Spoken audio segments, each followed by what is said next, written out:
Hello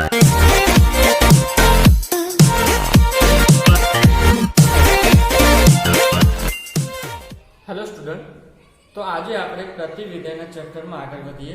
तो आगे आप साइन, कॉस और कोसेक विधेय प्रतिविधेय आप જોઈ લીધું છે। હવે આપણે સેક વિધેયનું પ્રતિવિધેય પર આવી જઈએ।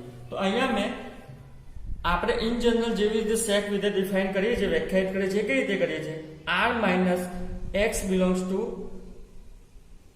2n પ્લસ 1 પાઈ બાય 2 એટલે કે પાઈ બાય 2 ના અયુગ્મ ગુણાંકો છે એને આપણે માઇનસ કરી દઈએ છીએ સેકના પ્રદેશ ગણમાંથી અને એનો વિસ્તાર આવે છે r માઇનસ માઇનસ 1 થી 1। ओके, तो आ केम माइनस करी छे तमने खबर है, परंतु अहींया बतावी दो कारण के sec x बराबर 1/cos x थाय छे। हवे आपने खबर छे नीचे क्यारे 0 आववुं ना जोईए, परंतु आपने खबर छे कि cos 2n + 1 पाई बाय 2 छे એટલે કે પાઈ બાય 2 ના અયુગ્મ ગુણાંકો એટલે અહીંયા આવશે। જુઓ, એક પાઈ બાય 2 આવશે, અહીંયા 3 પાઈ બાય 2 આવશે, અહીંયા 5 પાઈ બાય 2 આવશે, અહીંયા 7 પાઈ બાય 2 આવશે। એટલે શું આવશે? આને पाई बाय 2 ना अयुग्म गुणांको छे कारण के 1 पाई बाय 2 5 3 7 पाई बाय 2 એટલે શું કહેવાય? અયુગ્મ ગુણાકાર કહેવાય। તો એ આપણે નહીં લેવા પડે કારણ કે અહીંયા તમને ખબર છે કે 0 1 અને અહીંયા 0 -1 એટલે કે cos વિધેયનું વેલ્યુ શું હોય છે? 0 હોય છે, અહીંયા પણ 0 હોય છે। તો આપણે આ વસ્તુ લઈ શકતા નથી પ્રદેશગણમાં, એ તો આપણને ખબર છે। અને વિસ્તાર r -1 થી 1 તમે આલેખ ઉપરથી જોઈ શકો છો, બરાબર? r -1 થી 1 ને આપણે ડિલીટ કરવાનું છે, પરંતુ અહીંયા તમે જુઓ -1 થી 1 ની અંદર એટલે સોરી -1 આ પ્રદેશગણમાં જે -1 અને 1 આવી જાય છે, બરાબર? આરે ખુલ્લો આપણો સેટ છે, ખુલ્લો કૌંસ આપેલો છે, બરાબર? તો આ આપણો વિસ્તાર છે r -1 થી 1। હવે અહીંયા તમે જુઓ છો સેક વિધેયનો આલેખ આપેલો છે, મેં અહીંયા આપેલો છે, દોરેલો છે, બરાબર? તો સેક વિધેયનો આલેખ તમને ખબર છે કેવો હોય છે? કોસેક જેવો જ હોય છે, બરાબર? પરંતુ અહીંયા શું હોય છે? જેવો 2n + 1 pi by 2 pi by 2 ની પાસે આવે છે, પાઈ બાય 2 ની પાસે આવે છે તરત જ ઇન્ફાઇનાઇટ પહોંચી જાય છે। એટલે જો મેં અહીંયા ગ્રાફ દોર્યો છે, એક તો તમને ખબર છે કે cos sec 0 ની વેલ્યુ શું થાય? 1 થાય। તો અહીંયા 0 થી જુઓ sec 0 ની કિંમત 1 થાય। હવે અહીંયાથી ઉપર તરફ જાય છે જેમ જેમ વધારે લઈએ છે કિંમત, અને જ્યાં પાઈ બાય 2 પાસે પહોંચે છે એટલે કે પાઈ બાય 2 પાસે પહોંચશે તો શું વેલ્યુ આવશે? 1/0 આવશે, 1/0 ઇન્ફિનિટી થઈ જશે। તો એનો મતલબ અહીંયા જો મેં કર્યું છે જેમ જેમ આ પાઈ બાય 2 ની પાસે જાય છે અહીંયાથી પાઈ બાય 2 ની નજીક પહોંચવા આવે તેમ ઇન્ફિનિટી જતું રહે છે ઉપર સુધી, બરાબર? તો એ તમને ગ્રાફ તો ખબર જ છે કેવી રીતે આવે છે। હવે આપણને ખબર છે કે સેકનું આપણે પ્રતિવિધેય શોધવાનું છે। તો સેકનું આપણે પ્રતિવિધેય શોધવું હશે તો સેકને શું થવું પડશે? એક વાત તો તમને ખબર જ છે, એક એક અને વ્યાપ્ત થવું પડશે। ઓકે, તો એક એક અને વ્યાપ્ત માટે પહેલા એક એક થવું જોઈએ, તો જોઈએ પહેલા તો અહીંયા જો એક એક થાય છે તો નહીં થાય। આ શું છે? આખો સેટ r માઇનસ આ આખું, બરાબર? તમે લખી દેજો। અને બીજો સેટ છે આપણો r -1 થી 1 -1 થી 1 જ છે, બાદ કરવાના છે। તો અહીંયા હું 1 લઈ શકું, 0 લઈ શકું, 1 લઈ શકું, ઉપર ગમે તે r હોઈ શકે, બરાબર? એક તમને ખબર છે। અહીંયા આપણું વિધેય છે sec x। ઓકે, તો અહીંયા મેં લખ્યું, અહીંયા -1 કરી દઉં 0, અને આ બાજુ હું 2 પોઈન્ટ લઈ લઉં કે 3 પોઈન્ટ લઈ 2 પાઈ 3 પાઈ। હવે તમને ખબર છે કે sec 0 ની વેલ્યુ શું થશે? sec 0 = 1/cos 0। તો cos 0 ની કિંમત 1 આવશે, 1/1 એટલે 1, તો અહીંયાથી 1 જશે। cos 2 પાઈ ની વેલ્યુ શું થશે? 1/2 પાઈ cos 2 પાઈ, એટલે આ પણ શું આવશે? 1 આવશે। એટલે અહીંયાથી તમે જોઈ શકો છો કે cos 0 ની કિંમત 1 આવે છે, cos 2 પાઈ ની કિંમત 1 આવે છે, બરાબર? એટલે કે અહીંયા શું બને છે? ગ્રેટર ધેન બને છે। એટલે કે આ વિધેય એક એક નથી। તો એક એક ના હોય તો આપણને ખબર છે કે આનું વ્યસ્ત એટલે કે પ્રતિવિધેય શોધી શકાતું નથી, એટલે કે એનો ઇન્વર્સ શોધી શકાતું નથી। તો હવે આપણે આગળના દાખલામાં જે પ્રમાણે કરતા હતા, આગળના જે વિધેયોમાં કરતા હતા એ પ્રમાણે કંઈક રિસ્ટ્રિક્શન લગાવવું પડશે આ સેક વિધેય ઉપર, સેકના વિધેયના પ્રદેશ ઉપર, કે જેથી કરીને શું થાય કે સેક વિધેય એક એક અને વ્યાપ્ત થઈ જાય, બરાબર? તો હવે તમને તો હું અહીં સેક વિધેયનો જો પ્રદેશગણ અને વિસ્તાર રિસ્ટ્રિક્શન કરી દઉં એના ઉપર, એટલે કે એટલું જ લઉં કે જ્યાં આગળ આપણું વિધેય એક એક અને વ્યાપ્ત થતું હોય તો આપણને સેક વિધેયનું પ્રતિવિધેય મળી જશે. તો હું અહીંયા એ વિસ્તાર લઈ લઉં છું, પ્રદેશ લઈ લઉં છું 0 થી π. ઓકે, અને આપણને વિસ્તાર તો ખબર જ છે કેટલો મળે છે, r -1 થી 1. અહીંયા બરાબર, r -1 થી 1 મળે છે. પરંતુ અહીંયા તમે જુઓ, અહીંયા શું છે, 0 થી લઈને π સુધી, એટલે કે આટલો વિસ્તાર આવે છે. 0 થી લઈને π સુધી આટલો વિસ્તાર આવે છે. પરંતુ એમાં વચ્ચે જો શું આવે છે, π/2 આવે છે. અને આપણને ખબર છે જો π/2 આપણે લેશું હોય વચ્ચે તો એ ક્યાં જતું રહેશે, ઇન્ફિનિટી જતું રહેશે. એનો મતલબ કે અહીંયા ક્યાંક π/2 આવશે અને એનું અહીંયા આપણને ક્યાંય પ્રતિબિંબ મળશે નહીં. એટલે કે આ તો અહીં વિધેય જ નહીં થાય. તો પછી એક એક અને વ્યાપ્ત વિધેયની વાત જ ના આવે. બરાબર, તો એક એક વિધેય તો અહીંયા ડેફિનેટલી નહીં થાય. તો આપણે શું કરીએ, જે આપણને અહીંયા પ્રોબ્લેમ છે π/2 આગળ, એ આપણા પ્રદેશ ગણમાંથી કાઢી નાખીએ. એટલે અહીંયા આપણને π/2 ક્યાં દેખાશે જ નહીં કે આપણે આની ઇમેજ એટલે કે પ્રતિબિંબ લેવાની જરૂર પડે. બરાબર, તો આપણો પ્રદેશ ગણ થઈ ગયો આ, એટલે કે sec 0 થી π -π/2 r -1 થી 1. તો અહીંયા આલેખમાં જોઈ લઈએ ક્યાં આગળ છે, 0 થી π. તો એ આ રહ્યો આપણો 0 થી π. અને π/2 થી π, તો અહીંયા જોઈ શકો છો π/2 થી π. ઓકે, અહીંયા સુધી છે. એટલે કે અહીંથી તમે જોઈ શકો છો કે આટલો ભાગ અને આટલો ભાગ લાલ કરી દો. બરાબર, તો આટલો ભાગ અને આટલો ભાગ એ શું આવે છે, એક એક અને વ્યાપ્ત વિધેય આવે છે. તો આ જે ભાગ છે 0 થી π અને -π/2, એને કયો ભાગ કહેવામાં આવે છે, કઈ કિંમત કહેવામાં આવે છે, તો તમને ખબર છે, મુખ્ય કિંમત વાળી શાખા કહેવામાં આવે છે. તો આ શું કહેવાય છે, મુખ્ય કિંમત વાળી શાખા. બરાબર, હું અહીંયા લખતો નથી, તમે સમજી જજો. બરાબર, મુખ્ય કિંમત વાળી શાખા. હવે તમને પ્રશ્ન થાય, સર તમે આટલું લીધું, તો હવે બીજું હું અહીં આ જુઓ, આ એક ભાગ લઉં અને આ બીજો અડધો અહીંયા દોડો છું એ લઉં, તો ચાલે? તો મારો જવાબ છે હા, ચાલે. કારણ કે અહીંયા પર વિધેય શું થાય છે, એક એક અને વ્યાપ્ત થઈ જાય છે. બરાબર, તો તમે શું લઈ શકો, એક તો આ લઈ શકો, શું છે અહીંયા 0 થી π, 0 થી π -π/2 તો આપણું છે. બીજું શું લઈ શકો, અહીંયા જુઓ, π થી લઈને કેટલું છે, અહીંયા π છે,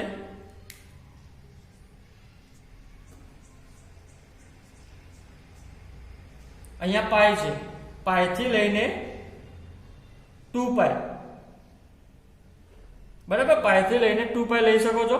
એટલે કે અહીંયાથી π થી લઈને 2π.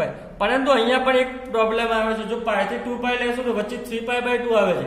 3π/2 આગળ આપણી ઇન્ફાઇનાઇટ પહોંચી જાય છે વેલ્યુ, તો એને બાદ કરો 3π/2 અહીંયાથી.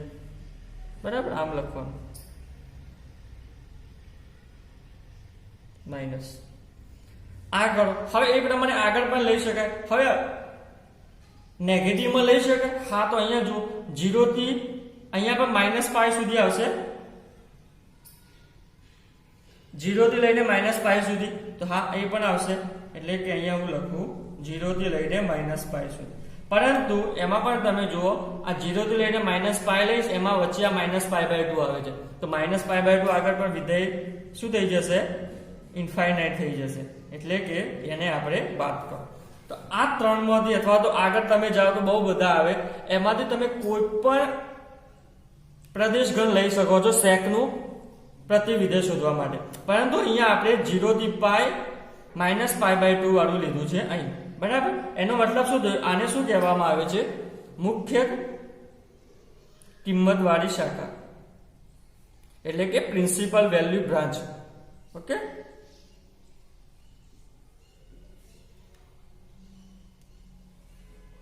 પ્રિન્સિપલ બ્રાન્ચ વેલ્યુ કહેવામાં આવે છે આને. બરાબર, હવે અહીંયા તો આપણે આવી ગયા. હવે આપણે અહીંયા તમને ખબર પડી ગઈ કે સેક વિધેય શું થઈ જાય છે, એક એક અને વ્યાપ્ત થઈ જાય છે, બરાબર। અહીંયા હું લખી દઉં છું એક એક માટે આ સિમ્બોલ અહીંયા મેં વાપર્યો છે, આ મારો સિમ્બોલ છે, તમે ના વાપરતા। તો એક એક અને વ્યાપ્ત થઈ જાય છે। હવે આપણે ખબર છે કે એક એક અને વ્યાપ્ત થઈ જાય વિધેય તો એનું આપણને વ્યસ્ત એટલે કે ઇન્વર્સ અથવા તો પ્રતિવિધેય મળશે। તમને મેં આગળ જે વ્યસ્ત સંપન્ન વિધેય આપણે જોયું હતું એમાં તમને શીખવાડ્યું હતું કે પ્રતિવિધેય ક્યારે મળે, તો તમે એ વસ્તુ ઠાણી લો કે પ્રતિવિધેય ત્યારે જ મળે જ્યારે વિધેય એક એક અને વ્યાપ્ત હોય, બરાબર। આ તમને એક ઓપ્શનમાં પણ પૂછી શકે છે કે પ્રતિવિધેય ક્યારે મળે, તો એક એક અને વ્યાપ્ત હોય ત્યારે। ઓકે, હવે આપણને ખબર છે પ્રતિવિધેય શોધવાનું છે, તો પ્રતિવિધેય ક્યાંથી ક્યાંનું હશે? અહીંયા લખું સેક ઇન્વર્સ, તો પ્રતિવિધેય લખીએ સેક ઇન્વર્સ ક્યાંથી ક્યાંનું થઈ જશે? આપણને ખબર છે r માઇનસ માઇનસ 1 થી 1 થી ક્યાં સુધીનું? 0 થી પાઈ માઇનસ પાઈ બાય 2 સુધી, બરાબર। આટલું તમને ખબર પડી ગઈ કે પ્રતિવિધેય અહીંયાથી અહીંયા સુધીનું આવશે। હવે આપણે પ્રતિવિધેય શોધીએ, તો પ્રતિવિધેયનું આપણને ખબર છે ગ્રાફ કેવી રીતે દોરવાનો છે, તો પહેલા અહીંયાથી શું કરવાનું છે? આમ ઊંચો કરવાનો છે, નીચેથી આમ ઊંચો કરવાનો છે, એટલે અહીંયા જે x એક્સિસ છે અને આ y એક્સિસ છે એ શું થઈ જશે? ઉલટી થઈ જશે, એટલે કે અહીંયા જો હું દોરું ફરીવાનો ગ્રાફ,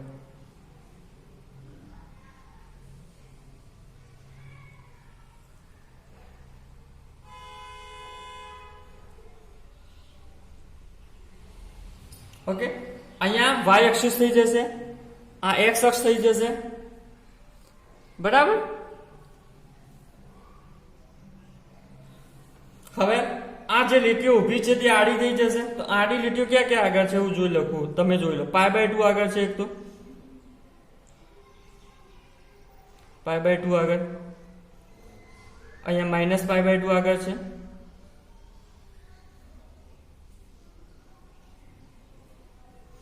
પછી પાઈ બાય 2 લખી દઉં, અહીંયા માઇનસ પાઈ બાય 2 લખી દઉં, પછી ક્યાં આગળ છે? 3 પાઈ બાય 2 આગળ છે, એટલે વચ્ચે પાઈ છોડી દેવાનો અને 3 પાઈ બાય 2 ઉપર લખી દઉં, બરાબર। એટલે કે 3 પાઈ બાય 2 આગળ છે અને અહીંયા વચ્ચે પાઈ આવશે, બરાબર। એવી રીતે અહીંયા નીચે જઈએ તો પણ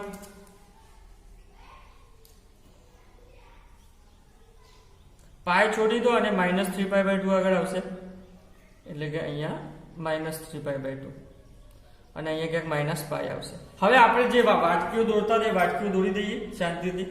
તો આ આપણે આમથી આમ લઈ જઈએ છીએ, તો પહેલી વાટકી આ વચ્ચેથી સ્ટાર્ટ કરીએ, આ આમ છે તો એ આમ થઈ જશે, 90 એંગલે આપણે આમ કરશું તો 90 એંગલે આપણે એન્ટી ક્લોકવાઇઝ આપણે ફેરવવાનું છે, 90 એંગલે આમ, બરાબર। તો એ વાટકી આમ થઈ જશે, તો એ જે વાટકી અહીંયા છે 1 આગળ છે, તો અહીંયા શું આવશે? 1 આવશે અને આ બાજુ -1 આવશે, અહીંયા 1 થોડો નજીક લઈ લઈએ, તો વાટકી આમ થઈ જશે। તો હું એની ગ્રાફ દોરી દઉં કે અહીંયાથી સ્ટાર્ટ થશે, 1 ઉપર જશે અને અહીંયા આવતા આવતા ઇન્ફાઇનાઇટ સુધી જતો રહેશે, બરાબર। જેવી રીતે અંદર ગ્રાફ આપેલો છે એવી રીતે જ લખવાનું છે। અહીંયા આપણો 0 છે, બરાબર। આ વાટકી તો અહીંયા થઈ ગઈ। હવે પાઈ બાય 2 થી એટલે કે આ જે રેખા આપેલી 3 પાઈ બાય 2 વચ્ચે કરવાનું છે, એટલે પાછું અહીંયા આમ આવશે, એટલે એ આ વાટકી આમ થઈ જશે, બરાબર। એટલે અહીંયા તમે જોવું હોય તો અહીંયા પાઈ આપણે આ બાજુ લખી દઈએ, એટલે ગ્રાફ સારો દોરી શકીએ। અહીંયા 1 છે તો એ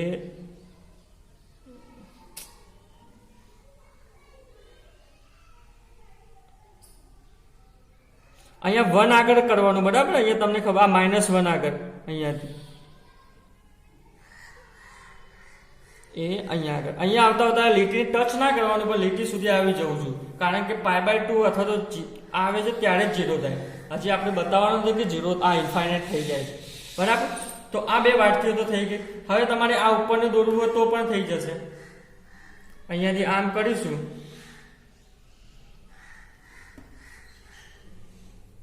પાઈ, તો આ રે કેમ થઈ જશે?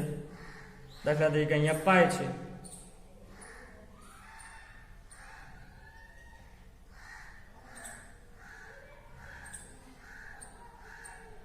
તો કેમ આવશે? આમ આવશે, બરાબર।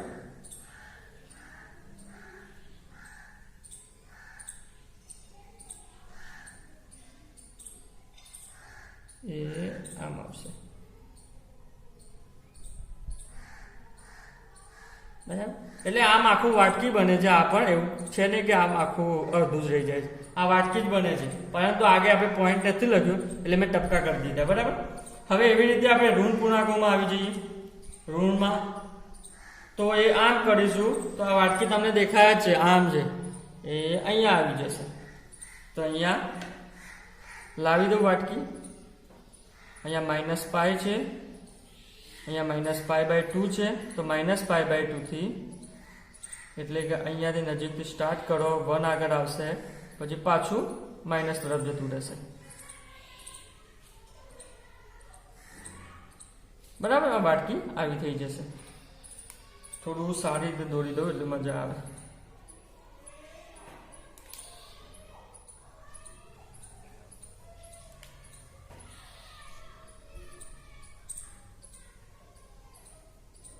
ઓકે, તો અહીંયા આપણું -1 આગળ આવી જશે. તો આ આપણો ગ્રાફ તો થઈ ગયો, બરાબર. આમ ઉપર કર્યું તે પ્રમાણે. હવે આપણે શું કરવાનું છે આપણને ખબર છે, એનું આરસી પ્રતિબિંબ જોવાનું છે. આનું આરસી પ્રતિબિંબ અહીંયા જોવાનું છે. હું તમને એપ્લિકેશનમાં પણ બતાવીશ, પરંતુ એ પહેલા અહીંયા આપણે ગ્રાફમાં જોઈ લઈએ. ઓકે, અને હું તમને કહી દઉં કે એક્ઝામમાં લખો ત્યારે, એક્ઝામમાં કદાચ પૂછાય તો તમે ડ્રો કરવાનો આવે તો એમાં આ ગ્રાફ દોરી પછી આ ગ્રાફ ડ્રો કરવાની જરૂર નથી, બરાબર. આ તો હું ખાલી તમને સમજ પડે એના માટે ડ્રો કરું છું. એટલે કે આ ગ્રાફ તમે એક્ઝામમાં ડ્રો કરતા નહીં, અથવા તો તમે ડ્રો કરવો હોય તો કરવાનું, પછી ઇરેઝરથી રફ કરી દેવાનું. એટલે શું થાય, આપણે ક્યાંય ભૂલ ના પડે, બરાબર. મેં તમને જે પ્રમાણે સમજાવ્યું છે એ પ્રમાણે તમે સમજી શકો સારી રીતે. તો તમારે જો ભૂલ ના પડે એના માટે ડ્રો કરવો તો કરવાનો આવી રીતે, અને પછી એનું પ્રતિબિંબ લઈ લેવાનું. તો હું અહીંયા આનું પ્રતિબિંબ લઉં છું. તો પ્રતિબિંબ તમને ખબર છે કેવી રીતે લેવાનું છે. તો પહેલા આ સાઈનનો આલેખ જે રફ આ સેટનો આલેખ છે રફ કરી નાખું. ઓકે, તો અહીંયા રફ કરી દઉં છું.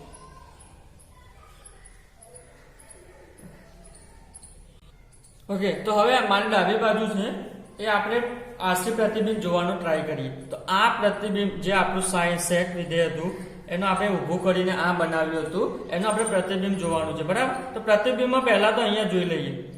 અહીંયા 1 - 1 જો, તો આનું પ્રતિબિંબ આખું ઉલટું થઈ જશે. એટલે કે આ બાજુ આવી જશે -1 અને આ બાજુ આવી જશે +1, બરાબર. આ બાજુ આવી જશે +1. ઓકે, એટલું તો આપણને ખબર પડી ગઈ. આ બાજુ -1, આ બાજુ +1. હવે વાટકીઓને આપણે ઉલટી કરીએ તો શું આવશે, આ વાટકી અહીંયા છે તો એનું પ્રતિબિંબ આપણને ખબર છે એક્ઝેક્ટ એની પાછળ આવે, બરાબર. આમ આવશે, આ અહીંયા છે તો એનું પ્રતિબિંબ આમ થઈ જશે. ઓકે, તો અહીંયા આપણે જુઓ ક્યાં આગળ હતું, આ લીટી આગળ, એટલે કે y એક્સિસ આગળ હતું. તો એનું પ્રતિબિંબ કઈ બાજુ આવશે, -1 બાજુ, એટલે કે આમ. તો અહીંયાથી હું વાટકી દોરી દઉં એ પ્રમાણે.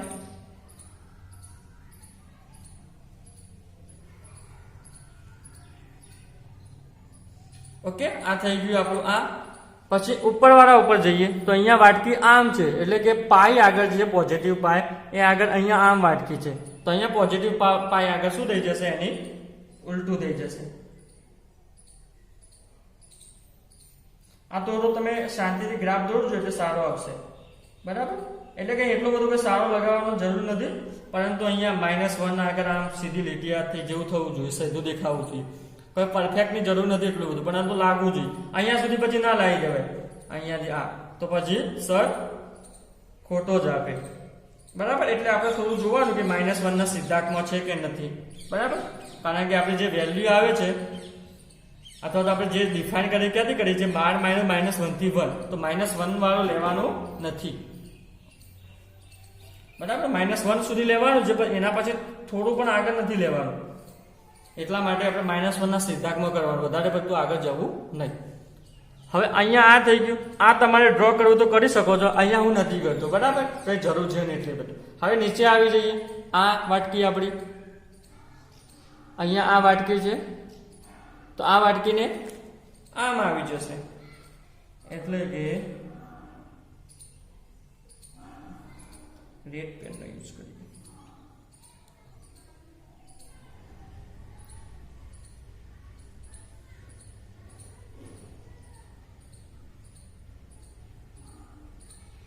ઓકે, તો અહીંયા -1 ના સીધા જેવું જ આવે છે. તો આ આપણો બની ગયો સાઇન ઇનવર્સ નો ગ્રાફ. સાઇન કે મને યાદ આવ્યું કરે છે સેક ઇનવર્સ નો ગ્રાફ. બરાબર, સેક ઇનવર્સ. તો સેક ઇનવર્સ નો ગ્રાફ બની ગયો. હવે તમને ખબર છે કે આને શું કહેવામાં આવે? 0 થી π થી -π/2 ને મુખ્ય કિંમત વાળી શાખા કહેવામાં આવે છે. તો અહીંયા પણ મુખ્ય કિંમત વાળી શાખા શોધી શકીએ છીએ આપણે. હા, શોધી શકીએ છીએ. ક્યાંથી ક્યાંની છે? 0 થી લઈને π સુધી. તો અહીંયા શું છે? 0. તો અહીંયા હું થોડું ડાર્ક કરી નાખું છું. આ 0 થી π/2 અને π/2 નથી લેવાનું, અને શું લેવાનું છે? π સુધી. એટલે કે અહીંયા સુધી ક્યાંક આવશે. બરાબર. તો આ કિંમતને શું કહેવામાં આવે છે? મુખ્ય શાખાવાળી કિંમત. મુખ્ય કિંમત વાળી શાખા. બરાબર. આ શાખા છે શું છે? મુખ્ય કિંમત વાળી શાખા. અને હું તમને અહીંયા પાછું ક્લિયર કરી દઉં કે તમે જ્યારે પણ એક્ઝામમાં લખો દોરો આરે ગ્રાફ, તો આમાં આ ગ્રાફનો તમે યુઝ કરતા નહીં, અથવા તો અંદર દોરો તો બી નોટ્સ બુકમાં તો તમે દોરજો ક્યારેક તમને ખબર પડશે. ઓકે, તો અહીંયા આપણને જે આ મળે છે, શું મળે છે? આ બાજુ શું મળે છે? આરસી પ્રતિબિંબ. બરાબર. આ બધું તમે લખી દેજો અંદર. આરસી પ્રતિબિંબ આપણે આવી રીતે લખીએ છીએ. આ બાજુ મળે છે. એટલે તમને કોઈ પણ ટાઈમમાં થોડા સમય પછી પણ બુક ઓપન કરો, નોટ્સ બુક, તો તમને તરત લાઈટ થઈ જાય કે આ શું કરી દીધું સર આપણે. બરાબર. હવે એટલે કે મારે કહેવાનો મિનિંગ એ હતું કે તમે એક્ઝામમાં આ ગ્રાફ દોરતા નહીં, જે આપણે આમ કરીને ઊભો કરીએ છીએ. ડ્રો કરવો તો કરજો, પરંતુ પાછળથી રબ કરી દેવાનું. બરાબર. હવે હું તમને બતાવું આ આરસી પ્રતિબિંબ અહીંયા મળે છે, કેવી રીતે મળે છે એ એપ્લિકેશનની મદદથી, જેવી રીતે આપણે આગળના વિડીયોમાં જોયું. ઓકે, તો તમે અહીં જોઈ શકો છો મારી જમણી બાજુ જે છે આલેખ, એ આપણે જે ઊભો કર્યો હતો એ આલેખ છે. એમાં જો મેં લખેલું છે આરસી પ્રતિબિંબ. બરાબર. મારી જમણી સાઈડનો જે એટલે કે જમણી સાઈડમાં જે વિડીયો દેખાય છે એમાં તમે જોઈ શકો છો આરસી પ્રતિબિંબ લખેલું છે. અને એનું જુઓ, આરસી પ્રતિબિંબ એટલે કે મિરર ઇમેજ ડાબી બાજુ મળે છે. ઓકે, તો તમે ડાબી બાજુ જુઓ અને ડાબી બાજુનો જે આલેખ છે એ જુઓ, અને તમારી નોટબુકમાં જે હમણાં આપણે આના પહેલા સાઇન ઇનવર્સ આલેખ વ્યાખ્યાયિત કરેલો હતો એ જુઓ. એ પહેલા તમે દોરી દેજો. જે સેક ઇનવર્સ વાળો આલેખ હતો એ તમે તમારા નોટબુકમાં ડ્રો કરી દેજો પહેલા. તો ડ્રો કર્યા પછી આ તમે આલેખ જોજો. અહીંયા જે ડાબી બાજુનો આલેખ છે એ જુઓ, અને તમે આપણે આગળ જે વિડીયોમાં સેક ઇનવર્સ ડિફાઇન કરી એ બંને સરખા આવે છે કે નથી આવતા?